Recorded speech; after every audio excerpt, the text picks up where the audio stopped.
Le secret le mieux gardé. C'est le sujet de ce soir. Le secret le mieux gardé. Il y a quelques heures, j'étais dans une magnifique ville, mais ce que j'y ai vécu était étrange. En conduisant, je suis passé devant un très beau cimetière. Les tombes y étaient magnifiquement sculptées. Et alors que je passais, je voyais des milliers de pierres tombales alignées. Et à cet instant, j'ai été de nouveau rappelé à une vérité que j'ai découverte il y a plus de 20 ans. Le lieu le plus riche de cette planète, ce ne sont pas les mines de diamants d'Afrique du Sud, ni les champs pétrolifères d'Iran ou d'Irak, ni les mines d'uranium de l'ex-Union soviétique. Ce ne sont pas non plus les puits de pétrole du Moyen-Orient, ni les océans regorgeants de richesses naturelles. Non, le lieu le plus riche de la planète se trouve tout près de chez vous, le cimetière. Si je pouvais exploiter le cimetière comme on exploite une mine d'or, je deviendrais l'homme le plus riche du monde. Pourquoi le cimetière est-il si riche? Pourquoi y a-t-il tant de trésors enfouis dans la terre? Parce que dans le cimetière reposent des rêves qui n'ont jamais été accomplis, des livres qui n'ont jamais été écrits, des idées qui ne sont jamais devenues réalité, des visions qui n'ont jamais été manifestées. Dans le cimetière, il y a des peintures qui n'ont jamais été peintes, des chansons qui n'ont jamais été composées, des livres que nous ne lirons jamais, des entreprises qui n'ont jamais vu le jour, des messages qui n'ont jamais été prêchés. Le cimetière est plein d'un succès inexploré, plein de trésors non utilisés, et ces trésors font pleurer Dieu. Ma plus grande crainte ce soir est très simple. J'ai peur que beaucoup d'entre vous, dans cette salle, dans ce public, et peut-être même ceux qui regardent cette vidéo, viennent ajouter encore à la richesse du cimetière. Et cela m'attriste profondément. Parce que, en vous sont enterrés des rêves que vous portez encore, des idées que Dieu a plantées dans votre cœur et que vous n'avez pas encore accomplies, des livres que vous avez pensé écrire, des tableaux que vous avez imaginé peindre, des projets que vous avez sans cesse remis à plus tard.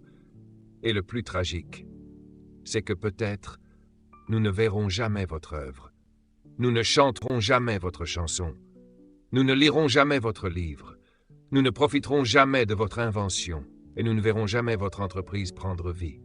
Je prie que vous dépouilliez le cimetière de ses trésors. Je prie que vous déceviez le cimetière. Je prie que lorsque la mort prendra votre corps, elle trouve un corps vide de tout potentiel inutilisé. Comment appelle-t-on tout ce trésor enfoui dans chaque cimetière? On l'appelle le potentiel. Le potentiel, qu'est-ce que c'est? Le potentiel, c'est la puissance non exploitée. Le potentiel, c'est la capacité non utilisée. Le potentiel, c'est la force endormie. Le potentiel, c'est le pouvoir caché. Le potentiel, c'est tout ce que vous pouvez être, mais que vous n'êtes pas encore. C'est tout ce que vous pouvez faire, mais que vous n'avez pas encore fait. C'est tout ce que vous pouvez accomplir, mais que vous n'avez pas encore accompli. En résumé, le potentiel n'est jamais ce que vous avez déjà fait. Le potentiel, c'est toujours ce que vous n'avez pas encore fait. Donc, à chaque fois que vous réalisez quelque chose, ce n'est plus votre potentiel, c'est votre passé. Le potentiel, c'est ce qu'il reste encore en vous, inutilisé. Et je suis convaincu que Dieu a déposé dans chaque être humain, dans chacun des milliards d'entre nous, un trésor encore inexploité.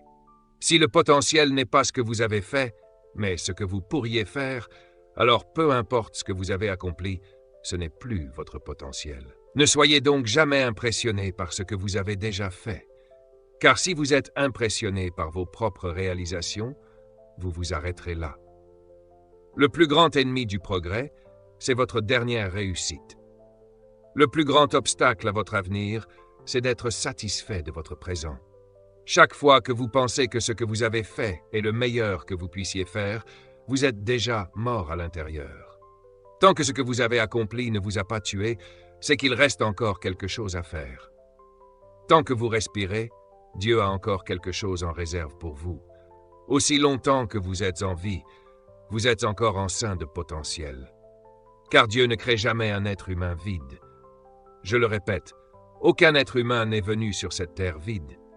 Vous êtes venu chargé, rempli de dons et de ressources divines. Et vous êtes venu pour faire un dépôt dans votre génération. Et si vous partez sans le faire, vous devenez un voleur générationnel. car vous aurez volé à la génération suivante ce qu'elle devait recevoir à travers vous. Ne laissez donc jamais vos réalisations passées vous empêcher d'accomplir ce que vous pouvez encore faire. Aussi grand soit ce que vous avez fait, ne vous garez pas là. Dites à votre voisin, « Je sens mon bébé bouger. » Maintenant, parlons du secret le mieux gardé. Et ce secret est étrange, car une seule personne le détient. Et cette personne, c'est vous. Il y a un secret sur votre vie que personne d'autre ne connaît, sauf celui qui vous a créé. Il détient des informations sur vous qui, si elles étaient révélées à d'autres, personne n'y croirait. Mais avant d'aller plus loin, je dois parler d'une chose, la liberté.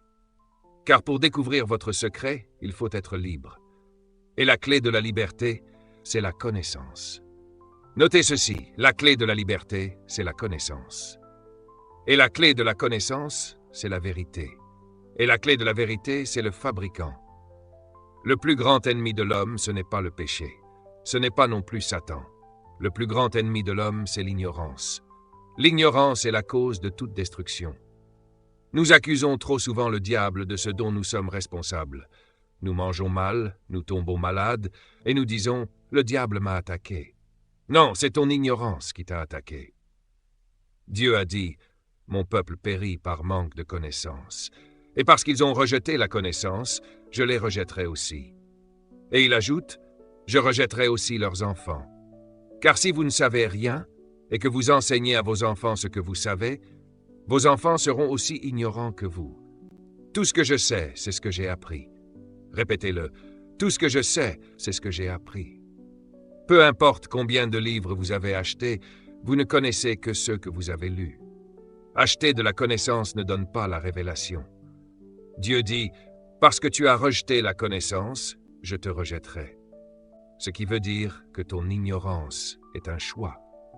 Et 90% de la connaissance dont tu as besoin est déjà dans ta maison, dans un livre que tu n'as jamais ouvert. À chaque fois que tu passes devant une bibliothèque, la connaissance t'accuse. Ne blâme pas le diable, ne blâme pas ton professeur, ne blâme pas le système éducatif. Tu n'as pas besoin d'un professeur pour lire un livre. Je me souviens de mon premier jour à l'université. J'étais excité, prêt à apprendre. Le professeur est arrivé et a dit « Vous avez 5 livres à lire. Commencez ce soir, écrivez un rapport, on se voit demain. » Et il est parti. J'étais choqué. J'ai payé des milliers de dollars pour qu'on me dise « Va lire un livre ». Et c'est là que j'ai compris, le savoir est la clé de la liberté. Mais attention, toute connaissance n'est pas vérité. Car tu peux apprendre ce qui est faux. Jésus n'a jamais dit « La connaissance te rendra libre ». Il a dit « La connaissance de la vérité te rendra libre ». Et la vérité ne se trouve que chez le fabricant. Le fabricant est le seul qui connaît la vérité sur son produit. Tout le reste n'est qu'expérimentation et opinion. C'est pourquoi tu ne dois pas chercher à savoir qui tu es auprès des hommes, mais auprès de ton Créateur. Quand tu achètes un produit, la première chose que tu trouves dans la boîte, ce n'est pas le produit, c'est le manuel. Et dessus, il est écrit « Ne touchez pas à ce produit avant d'avoir lu ce manuel ». Mais nous pensons être intelligents et nous ne lisons pas le manuel. Résultat, nous utilisons notre vie avec seulement quelques fonctions, alors que Dieu nous a créés pour en manifester des dizaines. Le mot manuel vient du latin manu, qui veut dire fabriquer, et du mot facture, qui veut dire celui qui fabrique. Le manufacturier est donc celui qui a fait le produit, et le manuel vient toujours du fabricant, jamais du vendeur. On l'appelle un manuel parce qu'il vient du fabricant, ce qui veut dire que le manuel représente l'esprit du concepteur. Note ceci, le manuel, c'est l'esprit du créateur mis par écrit. Ce que le fabricant a fait, c'est qu'il a pris sa pensée, sa vision, sa compréhension, et il les a placés sur du papier, qu'il a ensuite envoyé avec son produit. Ainsi, quand tu lis le manuel, tu lis la pensée du fabricant concernant son produit. Et il te dit, ne tente pas d'utiliser ce produit avant d'avoir complètement lu ma pensée. Pourquoi? Parce que je suis le seul à connaître ce produit. Pourquoi? Parce que je l'ai fait. Je l'ai conçu. Je connais tous ses circuits. Je connais son potentiel. Ah, reste avec moi, ça devient bon. Le manuel que tu as reçu avec le produit, si tu l'ignores, tu ignores la pensée du Créateur. Et si tu ignores la pensée du Créateur, alors tu es en train d'expérimenter. Mais ceux qui ont lu le manuel n'expérimentent pas. Ils savent quoi faire. Ils savent comment obtenir du produit tout ce qui a été mis à l'intérieur, parce qu'ils connaissent l'esprit du fabricant concernant son œuvre. Maintenant, j'aimerais t'inviter à réfléchir à une question. D'où viens-tu? Quelle compagnie t'a produit? C'est une bonne question. Sony produit des produits Sony. Mercedes produit des produits Mercedes. Toyota produit des produits Toyota. Eh bien, moi, je viens de Dieu incorporé. Alléluia. Et ma compagnie, elle, est éternelle. Elle n'est pas enregistrée au Dow Jones. Elle n'est pas cotée en bourse parce que sa valeur est trop grande. Et la compagnie qui m'a produit est la seule entité qui a le droit de me dire la vérité sur moi-même. Quand le fabricant m'a créé, il avait dans son esprit un but. Chaque fabricant crée un produit pour une raison spécifique. Et le but pour lequel il le crée détermine la conception et les capacités du produit. Autrement dit, la clé pour connaître le potentiel d'un produit, ce n'est pas ton opinion à son sujet. Laisse-moi t'emmener plus loin. La plupart d'entre vous êtes venus ici en voiture, et si vous sortiez pour regarder votre voiture, vous remarqueriez quelque chose d'étrange. Quand vous êtes assis au volant, sur le tableau de bord, il y a un chiffre sur le compteur de vitesse. Peut-être 160. D'autres voitures indiquent 210, certaines même 280. Comment le fabricant peut-il oser inscrire sur le tableau de bord « Cette voiture peut aller à 160 km/h » ? Qui lui a donné le droit de dire cela sans ton autorisation? Il ne t'a pas demandé ton avis. Et pourtant, il l'a mis là, et il te lance un défi. Essaye. Je te garantis que cette voiture peut atteindre 160. Il te dit « Je m'en fiche de ce que tu en penses. Je l'ai faite et j'y ai mis la puissance, les pistons et le feu nécessaires pour atteindre 160. » Avant même de vendre la voiture, ils l'ont testée. Ils ne te demandent donc pas de la tester, ils te demandent simplement de l'utiliser. Maintenant, écoute bien. Si tu conduis à 150, cela annule-t-il la capacité de la voiture d'aller à 160? Non. Et si tu conduis depuis 30 ans à 55 km/h, ton expérience annule-t-elle le potentiel de la voiture? Non. C'est pourquoi tu ne dois jamais juger ta vie selon ton expérience. Même si la voiture est garée dehors et que tu t'approches en disant « Cette voiture est stupide », peut-elle toujours aller à 160? Oui. Cette voiture est bête et inutile. Peut-elle toujours aller à 160? Oui. Je n'aime pas ta couleur. Peut-elle toujours aller à 160? Oui. Ton opinion ne change pas le potentiel du produit. Note ceci. Les opinions n'altèrent pas le potentiel. Ce que tu penses d'un produit n'a aucune importance pour ses capacités. Mais voilà le problème. La plupart d'entre nous avons accepté les opinions des autres à notre sujet. Et voici le paradoxe. Si tu roules à 50 km/h toute ta vie, alors que tu es capable d'en faire 150, et que quelqu'un passe à 60, tu es impressionné. Ridicule, n'est-ce pas? Tu t'émerveilles devant quelqu'un qui va à peine plus vite que toi, sans réaliser que tu peux aller 3 fois plus loin. Nous sommes souvent impressionnés par des gens qui n'ont encore rien accompli. C'est pourquoi je ne laisse jamais ce que tu fais interférer avec ce que je peux faire. En fait, je suis venu à cette conférence ce soir parce que j'ai dû ralentir pour te rattraper, car tu avances trop lentement dans ta vie. Et je suis venu te dire, appuie sur l'accélérateur. Il y a encore bien plus en toi. Dieu n'est pas satisfait de tes accomplissements actuels. Alors ne laisse pas l'opinion des autres limiter ton potentiel. Si ton professeur t'a traité d'idiot, souris et dis-lui « Occupez-vous de vos affaires ». Souvent, ce n'est pas l'élève qui ne peut pas apprendre, c'est l'enseignant qui ne sait pas enseigner. Ne laisse personne définir ta vitesse, car Dieu a enfoui en toi des trésors inexploités. La société est une norme dangereuse. Et moi, je ne veux pas être normal. Quelqu'un m'a dit un jour « Pourquoi veux-tu être si différent ?» J'ai répondu « Je ne veux pas l'être, je le suis simplement. Je ne veux pas être comme toi, parce qu'il est bien trop bon d'être moi-même. » Alléluia. Tourne-toi maintenant vers le manuel du fabricant. Lis avec moi la section Psaume 139, 14. Le manuel parle du produit, toi. Et voici ce que le fabricant déclare à ton sujet. « C'est toi qui m'as formé dans le ventre de ma mère. Je te loue, car je suis une créature merveilleuse. Tes œuvres sont admirables, et mon âme le reconnaît bien.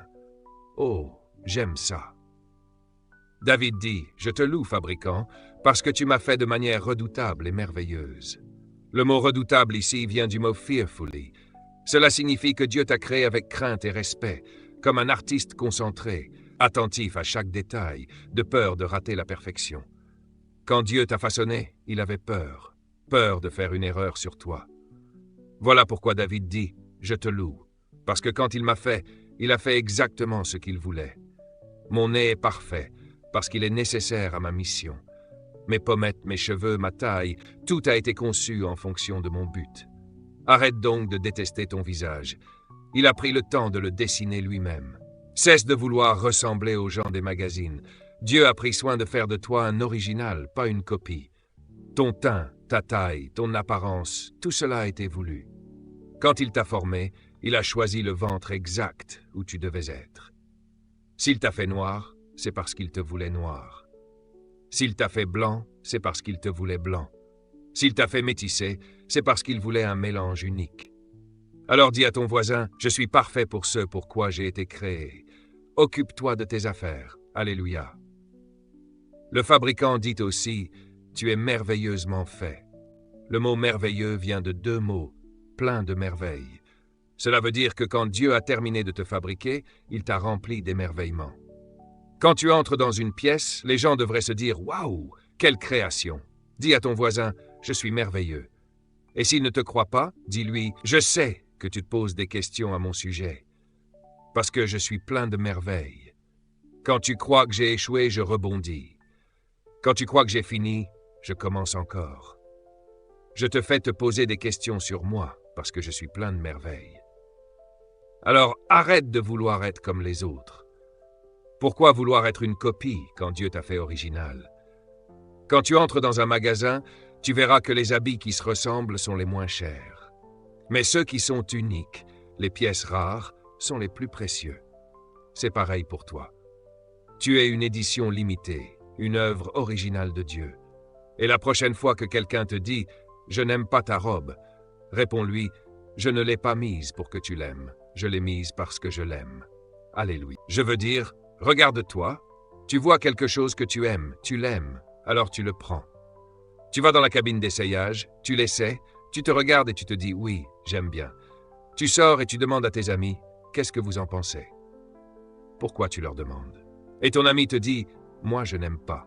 Et toi, tu réponds « Oui, moi non plus ». Et tu retournes l'enlever. Dis à ton voisin « Sois toi-même merveilleusement créé ».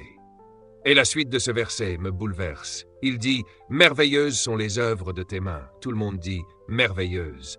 Allez, dis-le avec ton cœur, dis-le profondément, fais bouger ton corps quand tu le dis « Merveilleuse ». Écris ce mot « merveille ».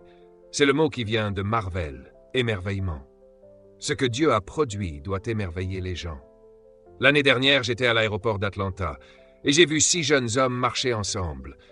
Ils se ressemblaient tous exactement. Même coupe de cheveux, même pantalon baggy, même démarche. Et je me suis mis à rire. Je me suis dit, pourquoi les gens veulent-ils se perdre dans les autres? Tu es trop important pour être caché sous la personnalité de quelqu'un d'autre. Certains parents doivent arrêter de comparer leurs enfants. Pourquoi tu n'es pas comme Jean?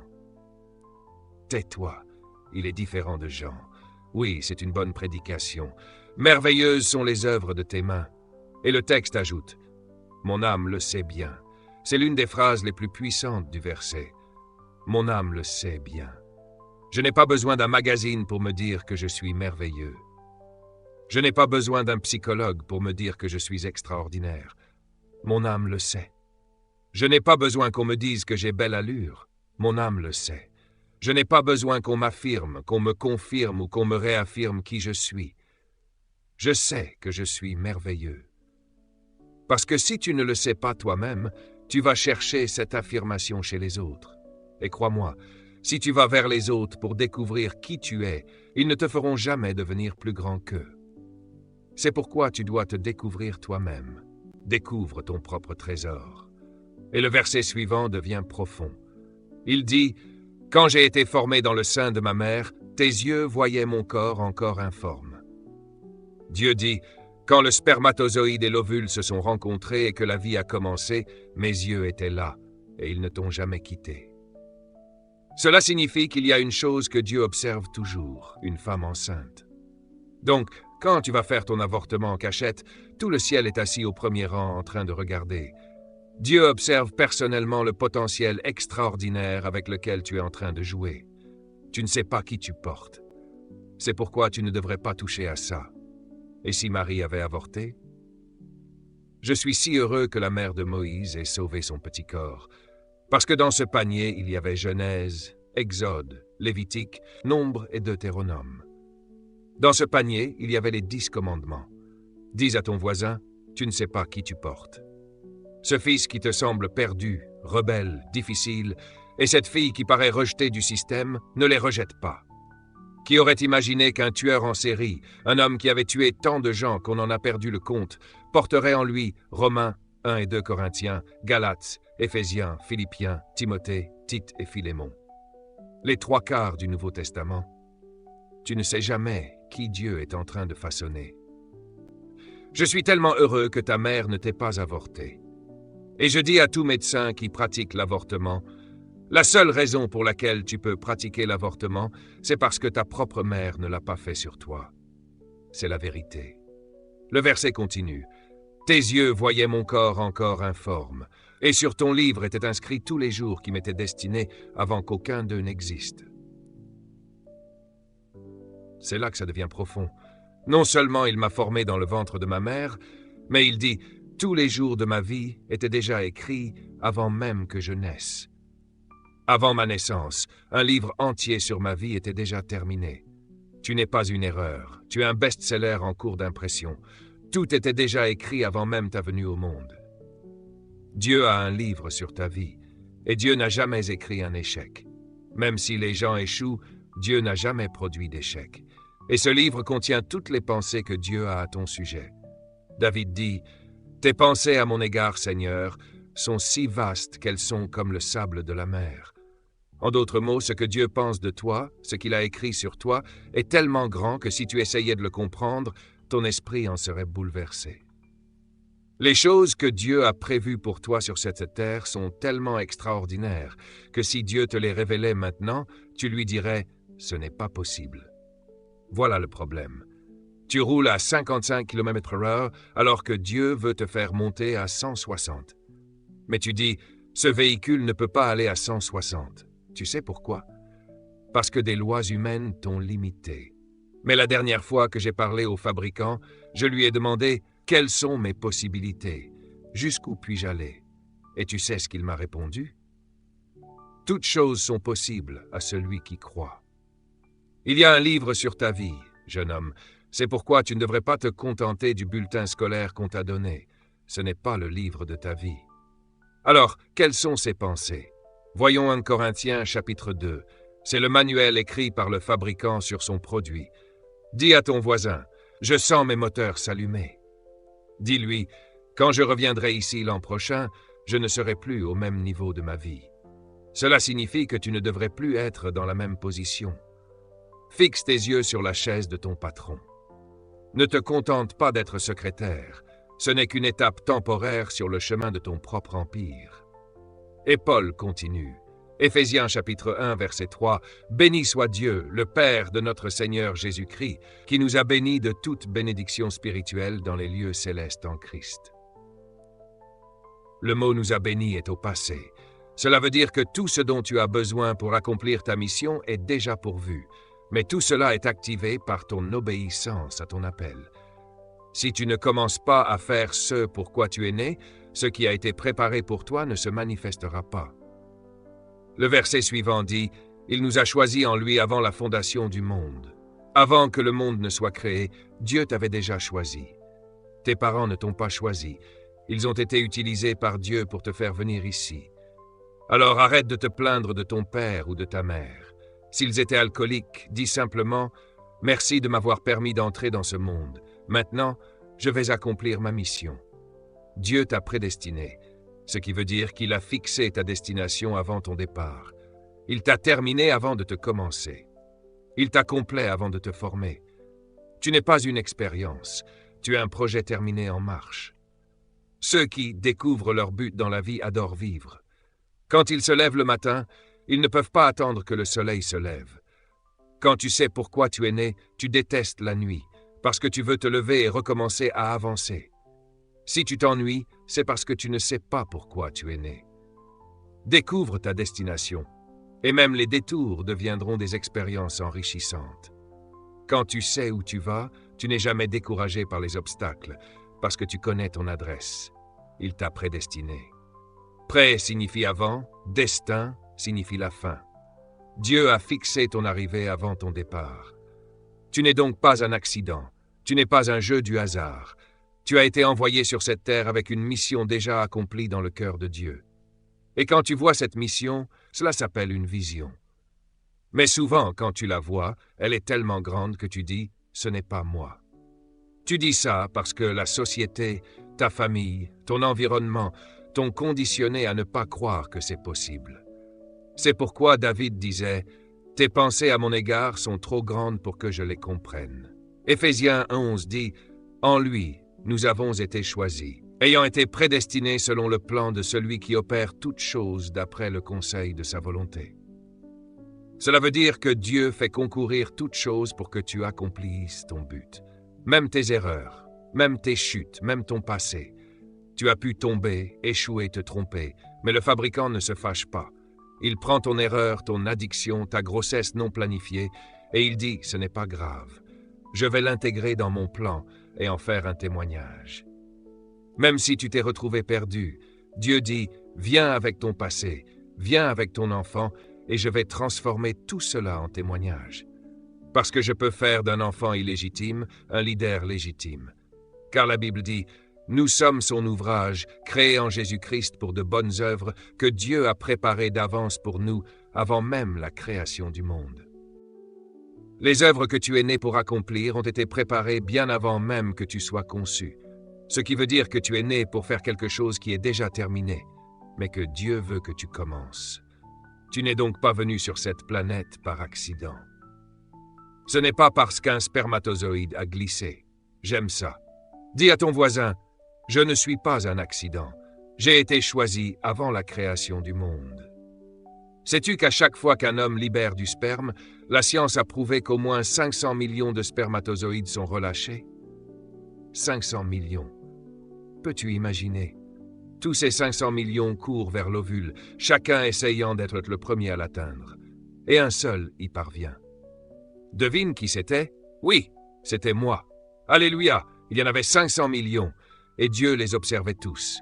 Et Dieu a dit, c'est celui-là que je veux. Et celui-là, c'était toi. Tu n'es pas une erreur, tu es un choix divin. Luther Vandross disait 1 sur 1 million, mais il ne m'avait jamais rencontré. Moi, je suis 1 sur 500 millions. Applaudis si tu comprends à quel point tu es important. Il y avait 500 millions de possibilités. Et Dieu t'a choisi toi. La prochaine fois que tu ne te sens pas important, repasse ce message. Quand tu iras au travail de demain, entre dans ton bureau la tête haute. Et quand on te demandera « Qu'est-ce qui t'arrive ?» réponds « J'ai passé du temps avec le docteur hier soir. » Et s'ils te disent « Qu'est-ce qui ne va pas ?» dis-leur « Rien ne va mal, tout va bien maintenant. » Et quand ils te demanderont « Pour qui tu te prends ?» dis-leur « Vous ne voulez pas savoir. » La prochaine fois que ta mère te traitera de mouton noir de la famille, dis-lui « C'est vrai, mais au moins je suis le seul mouton noir sur 500 millions. » Déclare-le avec force. « Je ne suis pas une erreur. » Dis-le encore, « Je ne suis pas une erreur. » La Bible dit qu'il t'a choisi avant la fondation du monde. Quelqu'un m'a demandé à la télévision, « Que pensez-vous de la question de l'avortement? Êtes-vous pour le choix? » J'ai dit non, je ne suis pas pro-choix. Je ne suis même pas choix, je suis pré-choix. Parce que j'ai été choisi avant la fondation du monde. Tu n'as donc aucun droit de me toucher dans le ventre de ma mère, car Dieu avait déjà préparé des œuvres pour moi à accomplir. Et quelles sont ces œuvres? Allons dans 1 Corinthiens chapitre 2. Prépare-toi à être transformé. Paul dit au verset 7, « Nous parlons de la sagesse cachée de Dieu, la sagesse mystérieuse que Dieu avait préparée pour notre gloire avant même le commencement du monde. » Écoute bien. Paul dit que ce dont il parle, c'est d'une sagesse secrète que Dieu garde pour lui-même. Et cette sagesse, c'est quoi? C'est la pensée de Dieu à ton sujet. Ce sont les plans qu'il a écrits dans son livre concernant ta vie. Mais avant qu'il puisse te les révéler, tu es tombé dans le péché, alors il les a gardés. Parce qu'il est le fabricant, et il est le seul à connaître le secret de son produit. Et ce secret, il l'a gardé en lui-même pour toi avant même la création du monde. C'est ton destin qu'il garde précieusement. Paul continue, aucun des dirigeants de ce monde ne l'a compris. En d'autres termes, aucun expert, psychologue, scientifique ou éducateur ne connaît ton vrai potentiel. Ne crois pas les conseillers d'orientation, ni les professeurs qui t'ont dit que tu ne valais pas grand-chose. Ne laisse pas un enseignant mal informé te convaincre que tu n'es pas bon en mathématiques. Ne permets pas aux dirigeants de ce siècle de te dire ce que tu peux ou ne peux pas faire. Parce que la vérité sur toi, c'est Dieu seul qui la détient. Comment peux-tu laisser ta vie être déterminée par un examen de 2 heures? Et même si tu rates un test, tu restes ce que Dieu a dit que tu es. Ne laisse pas un échec temporaire déterminer ton destin éternel. Certains vivent encore prisonniers de l'opinion d'un professeur de lycée qui leur a dit qu'ils étaient moyens. Et tu y crois encore, 20 ans plus tard. C'est pour ça que je suis venu te dire, appuie sur l'accélérateur et laisse ces opinions derrière toi. Paul dit, si les dirigeants de ce monde avaient compris, ils n'auraient jamais crucifié le Christ. Ils ne savaient pas qui il était. Après tout ce qu'il a fait, ils ne l'ont pas compris. Alors comment pourrais-tu laisser ces mêmes types de gens te juger? Mais j'aime le verset suivant. L'œil n'a pas vu, l'oreille n'a pas entendu, et ce n'est pas monté au cœur de l'homme ce que Dieu a préparé pour ceux qui l'aiment. Dieu dit, tout ce qu'ils ont vu de toi jusqu'à présent n'est rien comparé à ce que je vais encore faire dans ta vie. Les journaux n'ont encore rien écrit sur ton avenir. Et tu n'es pas trop vieux. Ne planifie pas ta retraite, car Dieu n'en a pas fini avec toi. Et tout cela, Paul dit, Dieu le révèle par son esprit. Autrement dit, le seul qui peut te dire la vérité sur toi, c'est ton Créateur. Et pour le savoir, il faut une révélation divine. Souviens-toi de Jésus. Quand il demanda à ses disciples « Qui dit-on que je suis ?», ils donnèrent toutes sortes d'opinions, et toutes étaient fausses. Puis Pierre dit « Tu es le Christ, le Fils du Dieu vivant. » Et Jésus répondit « Ce ne sont ni la chair ni le sang qui t'ont révélé cela, mais mon Père. » La vérité sur un être humain ne peut être connue que si Dieu la révèle. Dieu seul a le secret de qui tu es vraiment. C'est pour cela que je me méfie de l'opinion des autres sur moi, parce qu'à moins que Dieu ne leur ait révélé quelque chose, ils ne savent rien de moi. Et Dieu ne révèle pas toujours ton secret aux autres. Parce que s'ils savaient qui tu étais, ils essaieraient de t'arrêter. Souviens-toi d'Hérode.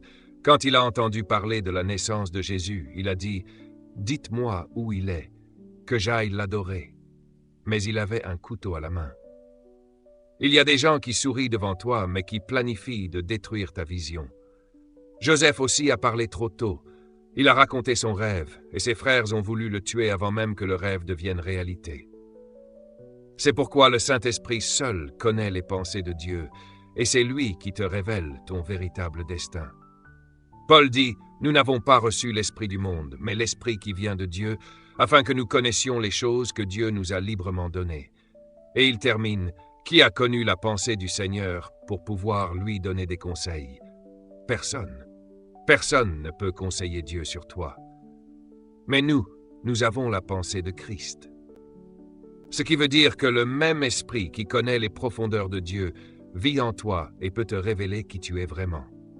Alors lève les mains maintenant et rends gloire à Dieu. Certains ici ont vécu trop longtemps sous le poids de l'opinion des autres. Libère-toi de cela ce soir. Dis adieu aux limites imposées par ton passé, ton entourage, ton éducation ou ta famille. Redonne-toi à Dieu, ton fabricant. Père, au nom de Jésus, merci parce que ta parole a sa propre vie. Laisse-la produire le changement dès ce soir. Je prie pour ceux qui ont été opprimés par le passé, blessés par les paroles, enfermés dans la douleur. Fais-leur entendre ta voix à nouveau. Ravive leur vision. Réveille les rêves qu'ils avaient lorsqu'ils étaient enfants. Rallume en eux la passion de vivre. Merci, Seigneur. Chaque domaine d'influence. Ça inclut l'éducation, l'hôtellerie, la police, la politique, tous les domaines. Dieu dit, je veux que mon peuple apporte ma nature dans chaque discipline.